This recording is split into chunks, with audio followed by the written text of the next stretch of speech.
ಈ ವರ್ಷ ಚಾತುರ್ಮಾಸದಲ್ಲಿ ನಾವು ಒಬ್ಬ ಜ್ಞಾನಿಗಳ ಪೀಠಾಧಿಪತಿಗಳ ದರ್ಶನವನ್ನು ಮಾಡುವ ಯೋಗ ನಮ್ಮ ಚೆನ್ನೈ ನಗರದವರೆಗೆ ಇದೆ. ಈ ಬಾರಿ ಇಂದು ಕಾರ್ತಿಕದವರೆಗೆ ಚಾತುರ್ಮಾಸವೇ. ಈ ಚಾತುರ್ಮಾಸದಲ್ಲಿ ನವರಾತ್ರಿಯ ಪರಮ ಪವಿತ್ರವಾದ ಪರ್ವಕಾಲದಲ್ಲಿ ಪರಮ ಪೂಜ್ಯ ಶ್ರೀ ಶ್ರೀ ಹಲಿಮಾರು ಮಠಾಧೀಶರು ಉಭಯ ಶ್ರೀಪಾದಗಳವರು ವಿಶೇಷವಾಗಿ ನಮ್ಮೂರಿಗೆ ಆಗಮಿಸಿ ಉತ್ತಮವಾದ ದಿವ್ಯವಾದ ಜ್ಞಾನ ಸಂದೇಶವನ್ನ ನಮಗೆಲ್ಲ ಕೊಡ್ತಾ ಇದ್ದಾರೆ. ಅಂತಹ ಶ್ರೀಪಾದಗಳವರಿಗೆ ವೈಯಕ್ತಿಕವಾಗಿ ಮತ್ತು ಜಯಂತಿ ಸುಬ್ಬಾರಾವ್ ಟ್ರಸ್ಟ್ ಪರವಾಗಿ ಶ್ರೀಮಠದ ಪರವಾಗಿ ಅನಂತ ನಮಸ್ಕಾರಗಳನ್ನ ಸಮರ್ಪಣೆಯನ್ನ ಮಾಡ್ತಾ ಶ್ರೀಪಾದಗಳವರು ಮುಂದೆ ಹೋಗುವುದಿದೆ. ಆದ್ದರಿಂದ ಮಾತನಾಡೋಣ. ಗುರುಗಳ ಒಂದೆರಡು ಅನುಗ್ರಹ ಸಂದೇಶವನ್ನ ನೀಡಬೇಕು ಅಂತ ಅವರಲ್ಲಿ ತೀವ್ರ ಪ್ರಾರ್ಥನೆಯನ್ನು ಮಾಡಿ.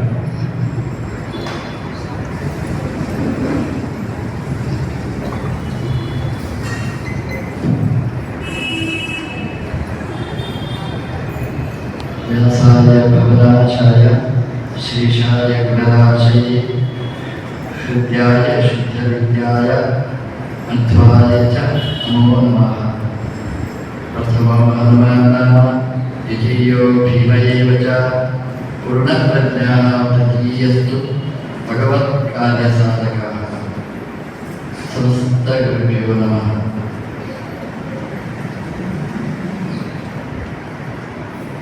ಶ್ರೀ ಮಧ್ವ ಜಯಂತಿಯ ಪರ್ವಕಾಲದಲ್ಲಿ ನಾವು ಸೇರಿದ್ದೇವೆ. ಜಯಂತಿ ಆಚರಣೆ ಮಾಡ್ತೇವೆ. ಯಾರ ಜಯಂತಿ ಆಚರಣೆ ಮಾಡಬೇಕು? ಯಾರ ಜಯಂತಿಯನ್ನು ಆಚರಣೆ ಮಾಡಿದರೆ ನಮಗೆ ಜಯ ಸಿಗ್ತದೋ ಅವರ ಜಯಂತಿಯನ್ನು ಆಚರಣೆ ಮಾಡಬೇಕು. ನಾವು ನಮ್ಮ ಜಯಂತಿಯನ್ನು ಆಚರಣೆ ಮಾಡ್ತೇವೆ. ನಾವೆಲ್ಲ ಜಯ ಏನು, ನಮಗೆಲ್ಲ ಪರಾಜಯನೇ ಇರುವಂತ. ಯಾರ್ಯಾರೋ ರಾಜಕೀಯದವರ ಜಯಂತಿಯನ್ನು ಭಾರಿ ರಜೆ ಕೊಟ್ಟು ಜಯಂತಿ ಆಚರಣೆ ಮಾಡ್ತಾರೆ. ಆದರೆ ನಾವು ಮಾಡಬೇಕಾದ ಜಯಂತಿ ಯಾರದು? ಯಾರ ಜಯಂತಿಯನ್ನು ಆಚರಣೆ ಮಾಡಿದರೆ ನಾವು ಬದುಕಿ ಉಳಿತೇವೆ, ಒಳ್ಳೆಯ ಸಾಧನೆ ನಡೆಯುತ್ತೇವೆ, ಅಂಥವರ ಜಯಂತಿಯನ್ನು ಆಚರಣೆ ಮಾಡಬೇಕು. ಯಾರು ಶಾಶ್ವತರಾಗಿರ್ತಾರೆ ಅವರ ಜಯಂತಿಯನ್ನು ಆಚರಣೆ ಮಾಡಬೇಕು. ಹನುಮಂತ ದೇವರ ಜಯಂತಿ ಆಚರಣೆ ಮಾಡಬೇಕು. ಯಾಕೆ ಅಂತಂದ್ರೆ ಹನುಮಂತ ದೇವರು ಅಧ್ಯಾತ್ಮ ಕುರುಷೇತಿರಾಸ್ತೆ. ಇವತ್ತು ಹನುಮಂತ ದೇವರು ಇದ್ದಾರೆ ಕುರುಷಕಂಠದಲ್ಲಿ. ಅವರಿಗೆ ಮರಣ ಇಲ್ಲ, ಆರಾಮವಾಗಿದ್ದಾರೆ. ಅವರು ಜಯಂತಿಯಲ್ಲಿ ನಮ್ಮ ಮತ್ತೊಂದು ಗುರುಗಳು ಅವರಿಗೂ ಹಾಗೆ ಅವರಿಗೆ ದೇಹ ತ್ಯಾಗ ಇಲ್ಲ. ಇವತ್ತೂ ಕೂಡ ನಮ್ಮ ಆಚಾರ್ಯರು ವೃಂದಾವನ ಪ್ರವೇಶ ಮಾಡಲಿಲ್ಲ. ಅಧ್ಯಾತ್ಮತೆ ಬದಲಿತದೆ. ಬದಲಿಯಲ್ಲಿ ಇವತ್ತೂ ವೇದವ್ಯಾಸದೇವರ ಜೊತೆಗೆ ಇದ್ದಾರೆ. ಇದು ನಮ್ಮ ಸೌಭಾಗ್ಯ. ನಮ್ಮ ಉಳಿದ ಎಲ್ಲ ಪರಂಪರೆಯಲ್ಲಿ ಗುರುಗಳು ಅಂತಂದ್ರೆ ಇದ್ದಾರೆ. ಗುರುಗಳ ಪಾರ್ಥಿವ ದೇಹನೇ ಮಣ್ಣಲ್ಲಿ ಸೇರಿದೆ. ಆದರೆ ಮಣ್ಣಲ್ಲಿ ಒಂದು ಇಳಿದು ಮಣ್ಣಾಗದೆ ನಮ್ಮ ಪುಣ್ಯವಾಗಿ ಇವತ್ತೂ ಇದ್ದಾರೆ ಅಂತಂದ್ರೆ ನಮ್ಮ ಗುರುಗಳು ಮಧ್ವಗುರುಗಳು ಇವತ್ತೂ ಜಾಗೃತರಾಗಿದ್ದಾರೆ. ಬದಲಿಯಲ್ಲಿ ಹನುಮಂತ ದೇವರು ಅವರ ಮೂಲ ರೂಪ, ಮಧ್ವರು ಅವರ ಮೂಲ ರೂಪ ವಾಯುದೇವರು. ವಾಯುದೇವರು ಎಲ್ಲಿವರೆಗೆ ಇರ್ತಾರೆ ಅಲ್ಲಿವರೆಗೆ ನಾವೆಲ್ಲ ಜಯಂತಿ. ಅವರು ಎಲ್ಲಿವರೆಗೆ ಇರ್ತಾರೆ ಅಲ್ಲಿವರೆಗೆ ಹಂಸವಂತರ ಜಪ ಮಾಡ್ತಾರೆ. ಹಂಸವಂತರ ಜಪವೂ ಆಯಿತು, ನಮ್ಮ ಉಸಿರಾಡುವಿಕೆಯೂ ನಡೆಯಿತು. ರಾತ್ರಿ ಹಗಲು ನಾವು ಮಲಗಿರ್ಲಿ, ಎಚ್ಚರದಲ್ಲಿರಲಿ, ನಾವು ನೋಡದೇ ಇರಲಿ, ಅವರು ಹಂಸವಂತರ ಜಪದ ರೂಪವಾಗಿ ಶಾಸೋಚ್ಛ್ವಾಸ ಮಾಡಿ ನಮಗೆ ಆ ಪುಣ್ಯವನ್ನು ಕೊಡ್ತಾರೆ. ಅವರು ಎಲ್ಲಿವರೆಗೆ ಹಂಸವಂತರ ಜಪ ನಮ್ಮ ಈ ಶರೀರದಲ್ಲಿ ಮಾಡ್ತಾರೆ ಅಲ್ಲಿವರೆಗೆ ನಾವು ಬದುಕಿರ್ತೇವೆ. ಹಾಗಾದ್ರೆ ಯಾರ ಜಯಂತಿ ಮಾಡಬೇಕು?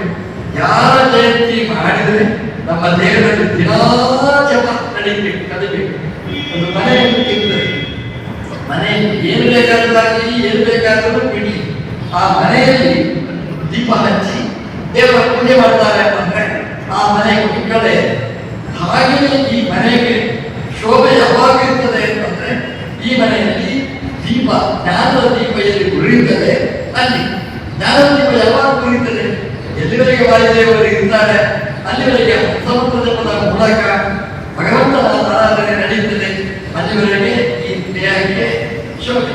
ಯಾವಾಗ ಅಂತಮಂತ್ರ ಜಪ ಮಾಡಿ ಬಿಟ್ಟರು ಆಗ ಈ ದೇಹಕ್ಕೆ ಕಳೆಯನ್ನು ಕಳ್ಕೊಳ್ತದೆ.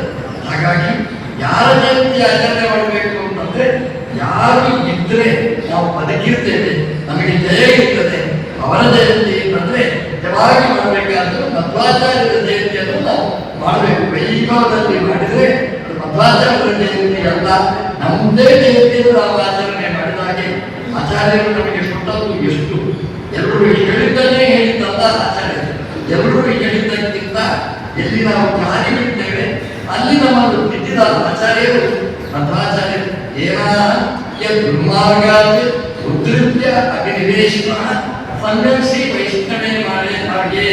ನಾವು ದೇವರ ಹುದ್ದೆ ಅಲ್ಲ, ನಾವು ದೇವರಿಗಿಂತ ಭಿನ್ನರಾದರು. ದೇವರು ಸರ್ವೋತ್ತಮರಾದವ, ನಾವು ಕೆಳಗೆ ಇರುವವರು. ವಾಯುದೇವರು ಜೀವೋತ್ತಮರಾದವರು, ರುಚಿವಾದವರು. ಎಲ್ಲ ವೇದಗಳು ಭಗವಂತನ ಮಹಿಮೆಯನ್ನು ತಿಳಿಸುವಂತಹದ್ದು. ಈ ಪ್ರಪಂಚ ಎಂಬಂತಹದ್ದು ಸತ್ಯ ಅಂತ ಒಳ್ಳೆಯ ಸಿದ್ಧಾಂತವನ್ನು ಪ್ರತಿಪಾದನೆ ಮಾಡಿ ಸತ್ಯವಾದ ಜಗತ್ತನ್ನು ಸೃಷ್ಟಿ ಮಾಡಿದ ಭಗವಂತನ ಮಹಿಮೆ ಸತ್ಯಸ್ಥೋ ಅಸ್ಯ ಮಹಿಮಾ ವೇದ ಪ್ರತಿಪಾದನೆ ಮಾತು ಅಂತ ಸರ್ವೋತ್ಕೃಷ್ಟವಾದ ಸಿದ್ಧಾಂತವನ್ನು ಪ್ರತಿಪಾದನೆ ಮಾಡುವ ಸರ್ವಮೂಲ ಗ್ರಂಥವನ್ನು ಕೊಟ್ಟ ಆಚಾರ್ಯರ ಜಯಂತಿಯನ್ನು ಆಚರಣೆ ಮಾಡಿದರೆ ನಮ್ಮ ಸನಾತನ ಧರ್ಮದ ಜಯಂತಿಯ ಆಚರಣೆ ಮಾಡಿದ ಪುಣ್ಯ ಬರ್ತದೆ. ಒಂದು 100 ವರ್ಷಗಳಿಂದ ಸುಬ್ಬಾರಾವ್ ಅವರ ಸಂಸ್ಥೆ ಈ ಮಧ್ಯ ಜಯಂತಿಯನ್ನು ಆಚರಣೆ ಮಾಡ್ತಾ ಇದೆ. ಪ್ರಾಯಶಃ 100 ವರ್ಷ ಮಧ್ಯದಲ್ಲಿ ಆಚರಣೆ ಮಾಡಿದವರು ಇವರು, ಆದರೆ ಮಧ್ಯ ಜಯಂತಿಯನ್ನು ಆಚರಣೆ ಮಾಡಿದ ದೊಡ್ಡ ಇವರು ನಮ್ಮ ಸುಬ್ಬಾರಾವ್. ಮಧ್ಯ ಜಯಂತಿ ಸುಬ್ಬಾರಾವ್ ಟ್ರಸ್ಟಿಗೆ ಅದು ಬರ್ತದೆ ಅಂತ ಹೇಳ್ತಾ ಈ ಮಠದಲ್ಲಿಯೇ 600 ವರ್ಷ ಇವರು ನಡೀತಾ ಇದೆ ಅನ್ನುವಂಥದ್ದು ಒಂದು ವಿಶೇಷ. ಹಾಗಾಗಿ ಆ ಸಂಸ್ಥೆಯನ್ನು ವಿಶೇಷವಾಗಿ ಅಭಿನಂದನೆ ಮಾಡಿ 100 ಅಲ್ಲ, ಅದು 100 ವರ್ಷ 1000 ವರ್ಷಗಳ ತನಕನೂ ಕೂಡ ಈ ಜಯಂತಿ ಉತ್ಸವ ವೈಭವದಿಂದ ನಡೆಯಲಿ. ಆ ಸಂಸ್ಥೆಗೆ ದೇವರ ಎಲ್ಲರೂ ಅನುಗ್ರಹ ಮಾಡಲಿ ಅಂತ ಈ ಸಂದರ್ಭದಲ್ಲಿ ಪ್ರಾರ್ಥನೆ ಮಾಡಿ ಎಲ್ಲರಿಗೂ ದೇವರು ರಕ್ಷ ಮಾಡಲಿ ಅಂತ ಪ್ರಾರ್ಥಿಸಿ ಕೃಷ್ಣ.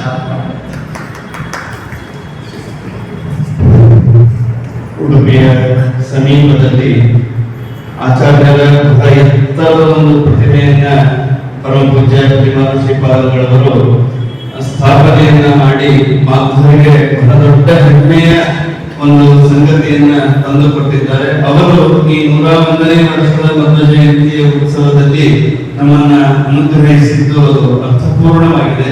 ಅಂತಹ ಪರಮ ಪೂಜ್ಯ ಶ್ರೀಪಾದಗಳವರ ಚರಣ ಕಮಲಗಳಲ್ಲಿ ಅನಂತ ಭಕ್ತಿಪೂರ್ವಕ ಸಾಷ್ಟಾಂಗ ಪ್ರಣಾಮಗಳನ್ನ ಸಮರ್ಪಣೆಯನ್ನು ಮಾಡುತ್ತಾ ಶ್ರೀಮಠದಿಂದ ತುಳಸಿ ಪತ್ರವನ್ನ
ನಾಳೆ ಬೆಳಿಗ್ಗೆ 6:30 ನಾಳೆ ಬೆಳಿಗ್ಗೆ